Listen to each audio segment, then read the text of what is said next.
Former Defence Minister and three-time UP Chief Minister Mulayam Singh Yadav died at the age of 82. The Samajwadi Party patriarch has been suffering from health-related ailments for the last couple of years. He was admitted at a Delhi hospital for over a fortnight. Yadav, whose political career spanned over 5 decades, entered mainstream politics in 1967 when he became an MLA at the age of 28. In his first term as a Member of Parliament in the mid-90s, Mulayam Singh Yadav served as the nation's Defence Minister. Leaders across political parties condoled the death of the veteran leader. The UP government has announced a 3-day state mourning. The divide between the Supreme Court Collegium is out in the open. For the first time, the Collegium resolution has named 2 judges for failing to agree with the proposals tabled by the Chief Justice of India, Lalit, on appointing judges to higher courts. Ashmit joins us now to explain what this means. Ashmit, take us through the Collegium resolution that has caused this stir. Well, a couple of aspects to bear in mind. Number one, the Supreme Court Collegium consists of the top 5 judges, the top 5 senior-most judges of the Supreme Court, including the Chief Justice of India. The second aspect to keep in mind is that normally the only aspect of the Collegium that is disclosed is the final resolution, which discloses the judges that have finally been appointed to the top court, and that's all.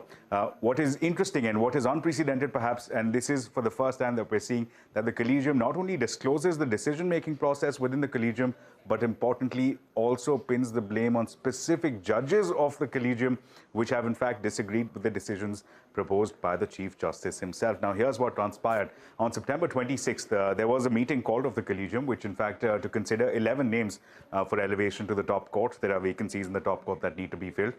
In that meeting, there was consensus built only on one specific name. There were 10 names that continued to remain, and the 10 names were due to be considered on the second meeting scheduled on September 30th, and this is where the controversy lies. On that particular day, Justice Chandrachud, who was busy with judicial commitments, failed to appear in this Collegium meeting, and that is where there was a proposal made by the Chief Justice, and that proposal was shared with the members of the Collegium via a letter due to the unavailability of Justice Chandrachud. Now, what's interesting is that the Collegium resolution very clearly identifies that Justice Chandrachud and Justice Nazir in writing disagreed with this process. This method of circulating a letter for deciding upon a name was in fact objected to. In fact, October 2nd is when the Chief Justice wrote to these specific judges to ask if they had any particular concerns regarding the candidates in question and not regarding the process, which did not elicit any response. Now, to that end, this Collegium resolution ends by saying that there was no headway made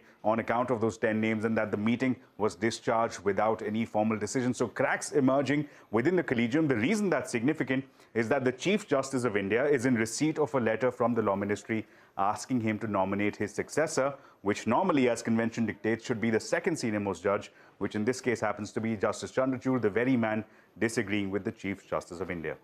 Ashmit, appreciate you joining us. India's agri-dependent community, especially the one dependent on cattle, is facing a quiet crisis. Even as the farming community recovers from the hits dealt by the COVID-19 pandemic, cattle farmers are battling an outbreak of a different kind. Lumpy skin disease. The viral disease has already killed 1 lakh cows. CNBC TV 18 Santya Gora travelled to Rajasthan and found that while the government has started a vaccination drive to contain the spread of the disease, there is no clarity on the efficacy. A word of caution, some of the images that follow could be disturbing. Viewer discretion is advised. The city of Jodhpur and its surrounding areas are plunged in a somber mood. This hub of cattle farmers has seen a massive loss of life among its cows in the past few months and accounts for a large portion of the state's over 60,000 cow deaths due to lumpy skin disease. 60-year-old Punaram is one of the affected farmers. All of his 10 cows have been infected by the viral disease and one of them is dead. He, like many of the farmers in the area, says that while the state government claims to have stepped up efforts to vaccinate cattle and try to stop the spread of the disease, these steps have not been timely or enough or very effective. जो गायें मर रही हैं उनको पहले तो दफनाने का कार्य हमने हमारे घर के पैसों से किया। बाद में पंचायत वालों ने क्या है कि हर आदमी के पास में तो पैसा था नहीं, इसलिए गायें बाहर पड़ी रहती थी, तो बाद में वो ज़्यादा बदबू देने लग गई, तब पंचायत वालों ने आके उन गायों को अंदर डाला है। ठीक है ना सर? तो बहुत बीमारी थी, गवर्नमेंट की तरफ से हमारे को कोई मदद नहीं मिली। हमने जो गायों का इलाज किया घर के पैसे से किया, कोई किसी प्रकार की मदद, कोई किसी प्रकार का सहारा नहीं था। At Arshi Devi's farm 500 meters away, the mood is gloomy. She has already lost 2 cows to the disease and says the rest of her small herd is in danger. It's a story common across farms and cattle shelters in the region. 6 गायों ही जगह में 4 बच्ची है, 2 मर्गी, 3 बच्चा है। जगह में गाय है जो पूरी बराबर ठीक नहीं है। कोई सरकार में सुविधा है तो लागू कर दो। इतनी गायें थी, कुल मिला के 150 गायें थी, उसमें आधी गायें मर गई हमारी। बीमारी की बहुत समस्या थी, पानी पीती नहीं थी, चारा डालते थे चारा खाती नहीं थी, बस पड़ी रहती थी और बहुत तकलीफ से मरी गायें। Of the 15 states where lumpy skin disease has been reported among cows, Rajasthan is the worst hit and accounts for nearly 60 to 70% of the country's cattle deaths that are being attributed to the disease. While both state governments and the centre say the vaccination drives they have started should help, scientists say a lot more research into the disease is needed. We assembled the genome of this virus and we tried to compare it with what the genomes that are out there already available in the public domain. This year, the virus is distinctly different. The genomic studies throw no light on how the current vaccine is going to perform.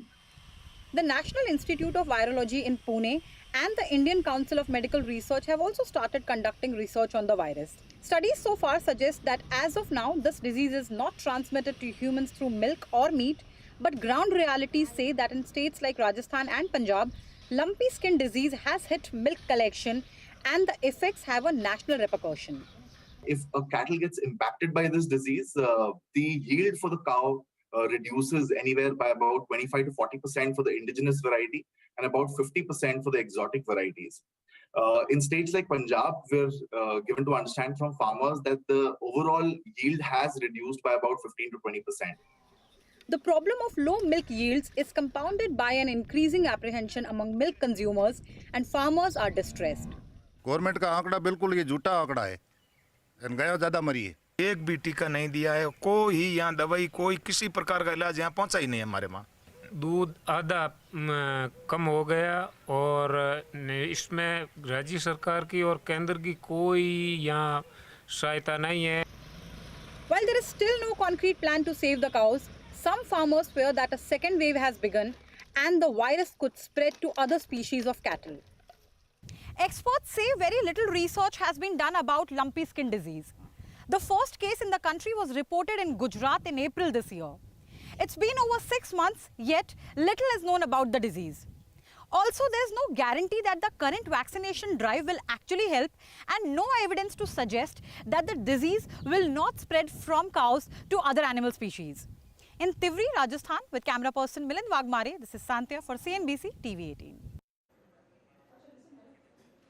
Well, the latest challenge facing the agri-economy. Before we wrap this edition of India Business Hour, today is World Mental Health Day and we want to address the importance of mental well-being. The National Mental Health Survey conducted in 2019 estimated that over 56 million Indians suffered from some form of depression and 38 million Indians suffered from anxiety disorder.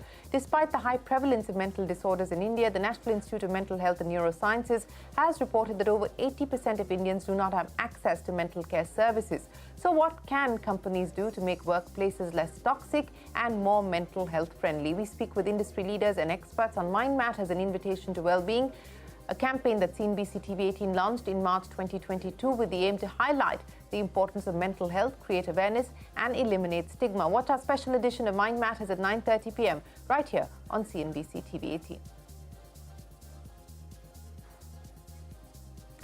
And that's it then on this edition of India Business Hour. Thanks very much for watching. Stay tuned. The news continues on CNBC TV 18.